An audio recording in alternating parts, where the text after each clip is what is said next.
So this is our fellow Torque ambassador, Bree. She is a Java developer, and she will tell you more about herself. Hey y'all, my name is Briana. I am a senior engineer currently at Citi. I am currently doing backend, but I've done everything from front end, full stack, education, a little here and there. I love outreach and getting to know the community, and being part of Torque has been awesome for me. So glad to be here. So starting just with tech in general, how did you become interested? Did you go like the CS path, or are you a career switcher? Like, what's your story? So I'm what they're calling now a classically trained engineer. I got my bachelor's of science in computer science at UT Austin. So as soon as I got my degree, I started software engineering from the very beginning. That's awesome. So it's like a unique story. Yeah, I didn't realize when I got into tech how many people like took the non-traditional path into tech and how many different paths there are. So like I think that's been one of the coolest things about joining Torque and like just being involved in the tech community in general. Just learning how many like different paths there are in everybody's story. Super inspirational. What are your greatest challenges, whether it comes to work or anything work related? I feel like we kind of discussed some things whenever we were at DevOps days together. Yeah. But yeah, like anything you want to touch on in that regard. Definitely, I feel like trusting myself has been one of my biggest hurdles in my career. I think people often talk about imposter syndrome. Even though I took the traditional path, or I had formal education in CS, I still was like, maybe I'm not the right person for the job. Maybe I'm not smart, and maybe I can't do this. And even though I've consistently shown myself that I can overcome challenges, every time I get a new one, there's still that voice in my head that's like, but maybe you can't though. So I think that, and then giving myself the grace to admit where I can fall short and where I need help. I think those are two big hurdles that I've encountered. And, as being a woman in a male dominated industry, there's a lot of pressure to make sure that when you speak up, you know what you're talking about and you're right. And, you kind of have to have your defenses lined up already. So that I think has been something that I wasn't super prepared for getting into industry. What is something that helps you kind of get over that hurdle? I know you mentioned, getting it's like it pops up, but like what helps you kind of like, do you have a support system, a ritual, something you do that helps you? So yes, support system, that has been something that I've been very intentional about just pouring into and building this past couple years. And the more I build it, the more I rely on it. If you would have asked me this question a couple years ago, I would have said, oh, I go take a walk and listen to music. And then, I'll just give myself a little pep talk and then I'll be back to it. But now I have people around me who have seen me work, who have seen my journey, and who can really remind me who I am. Right. And so in those moments where I doubt myself, I do lean on my support system to kind of give me the boost that I need. Another thing I would say is I have an evidence journal, Is that like a brag journal? Exactly, a brag journal. So I keep documentation of all of my wins. And so whenever I'm kind of feeling a little doubtful, can just open that up and remind myself of all the great things I've done so far. What does a bad day look like for you? How do you recover? How do you use that support system that you mentioned? Or is that when you open up your brag journal? Generally, a bad day is when I don't meet my expectations. Let's say a project's past deadline and your manager's like, hey, what's going on here? Like, what's really happening? And I have a lot of pride in the quality of my work, right? So for me, whenever I'm not able to reach my own goals or, what I committed to, it's just disappointing, right? And in those moments, I do face self-doubt. So what that would look like for me is first off, taking a breath, stepping back, and like just trying to figure out how I feel first. Like, what's the root cause of like the emotion I'm feeling right now? Because it's probably some form of like fear. Like, usually bad days are formed from some kind of fear, right? Masking as maybe anger or sadness. So, what is it that I'm really afraid of? I'm afraid of disappointing myself. Okay, so you find the root cause, and I know now that I'm feeling disappointed. So, what do? I call people who I know are going to encourage me. You kind of have to have different friends for different things, right? Not everybody is going to be able to be your therapist. Those couple friends that you have that are in your corner, just give them a call and say, hey, like, I'm just feeling kind of down today. Like, could you give me a little pep talk, or could you like just remind me of something about me that, I don't know, inspires you? Something like that. Usually I just try to take my time when it comes to bad days. space. Yeah, I really like that. That's why I go to the gym in the morning, because if I try to go in the afternoon, I'm just like, "Oh, I'm mad about this. I don't wanna go, like, I'm too tired," or, Right. and you're right, like, the day's not over till it's done. Try to be optimistic. Like, there's always the potential for my day to be better than it is. And so what can I do to make that happen? That's awesome. And kind of along those lines of, like, improving your day, trying to get out of the imposter syndrome, have you ever shrunk yourself to fit somewhere that just wasn't for you, and what made you stop? I think many of us just working in corporate, a lot of the times you'll end up shrinking yourself, right, when you go to work. I mean, any job, really, not even just that. But what I've done about that was getting to know myself better and learn what makes me happy and what makes me me, and what parts of myself am I actually missing when I make myself smaller, and how can I pour into those parts of myself outside of work. That's generally what I do, because my motto is you have to work just as hard as you play and play just as hard as you rest to be fulfilled. And you have to rest just as hard as you work.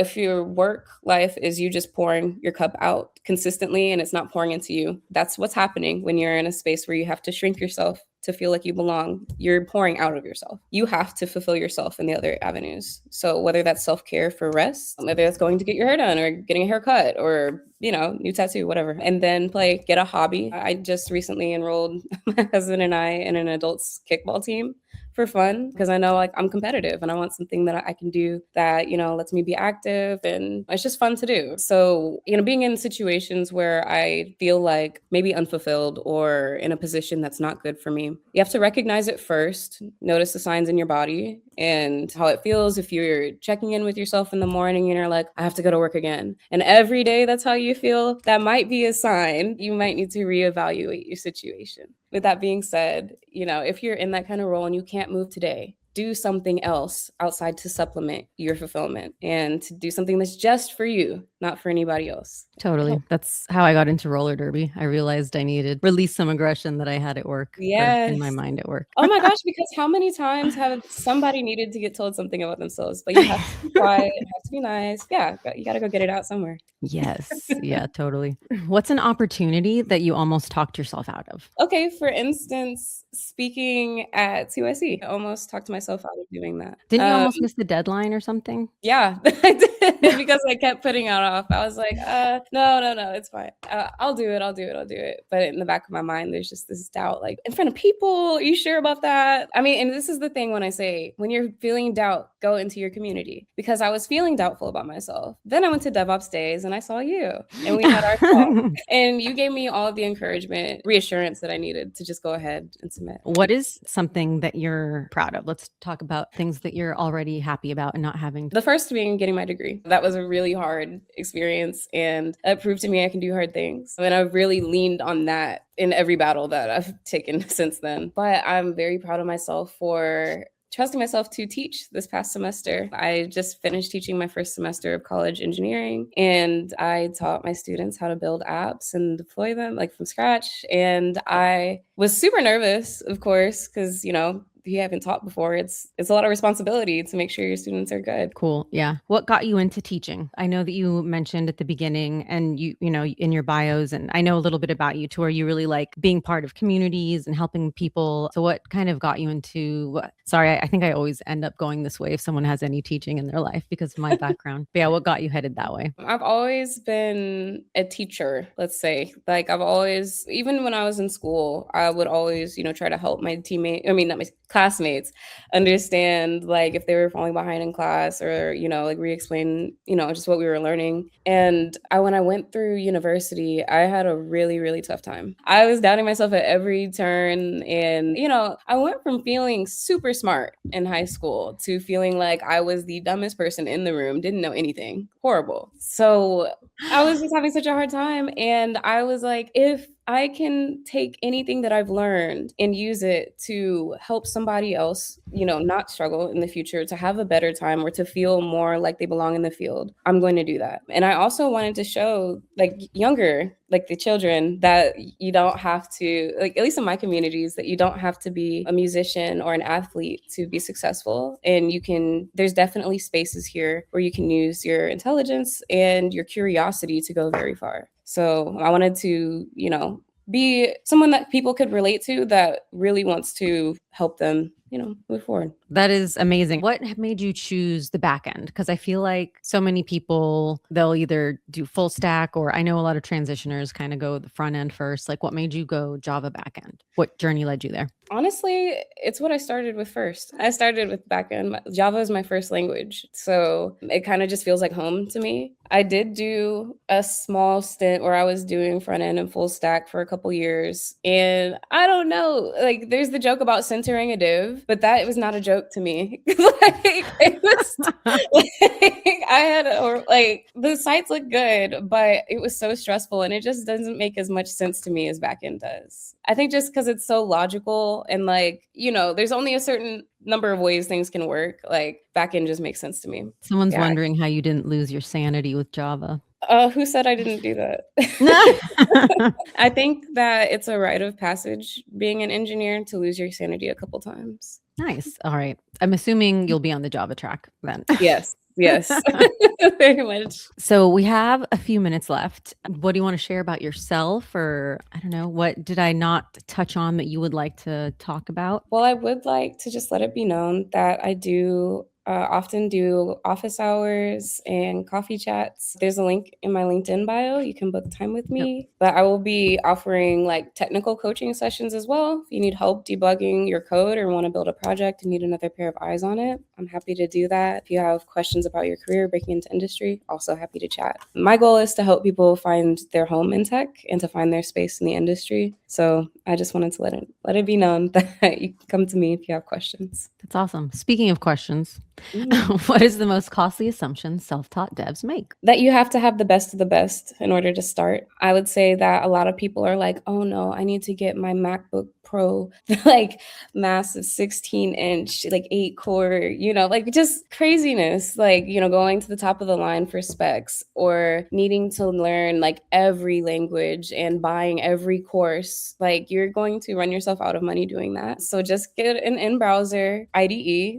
you can use on any browser or on your phone, and get on YouTube, just to do an intro course. Find what languages work best for you that you understand, or what you even want to do first. Honestly, that's the most costly mistake. People don't know what they want to do before they get into tech. Because in college, you kind of have to choose, what am I going to do so I can take my classes to focus on that? Whether that's doing backend, whether that's front end, whether that's AI, mobile development, whether it's web, networking, cyber, you should know which one that you want to do so that you can focus your learning and you'll be, to me, time is money. So if you're wasting your money, if you're wasting your time, you're wasting that too. And that's expensive. So know what you want to do and then curate your learning to get you there as fast as possible. Yeah. And I think that a big part of joining different communities is that you hear more about what people are doing and you find out about the different paths you can take. And then I know that this probably comes up all the time, but just throwing it out there.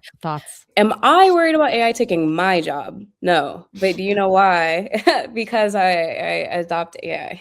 And I think that if you're worried that AI is going to take your job, you should learn the tools. Unfortunately, it's the same thing that happened with the .com boom. Everybody had to readjust and learn these new tools. Even with Web3 for y'all front-end people, y'all had to learn that too. When it's a new tool on the block and that's what's replacing the old technologies, you have to be able to pivot and adapt. Unfortunately, what AI means is that the industry is now changing faster than ever, and it's a lot to keep up with, and that's confusing. What I would say is just to get that confidence, do your market research and talk to the leaders in the industry, or at least watch what they're saying. People that you can trust, and see what skills are going to be most in demand. Then learn those. Or even, what actual concepts are. Yeah. And then Ron was wondering, what tools are you using? What tools am I using? Right now, I'm obsessed with the Warp terminal, and it's it's a terminal, an IDE, a multi-agentic system, all in one, and even a file explorer, kind of crazy, but I love it. You can have multiple conversations per window, and all of your agents can do different stuff at the same time for your app, and you can choose your model that you want to use. So of course I'm using Claude, but yeah, I think the interface is great and you can customize it, which I love. Awesome. Like if anyone wants to talk to Bree about anything that she's mentioned, she's also in our Discord, Bree the Yeah, Techie. yeah. Yeah, she pops in and out. Yeah, definitely find her and add her because she is a teacher at heart. I love all the teachers. Well, yeah, awesome. Thank you so much for being on She Ships. Thanks everyone for joining. Thank It's you great so to be much. here, Thanks y'all. everyone.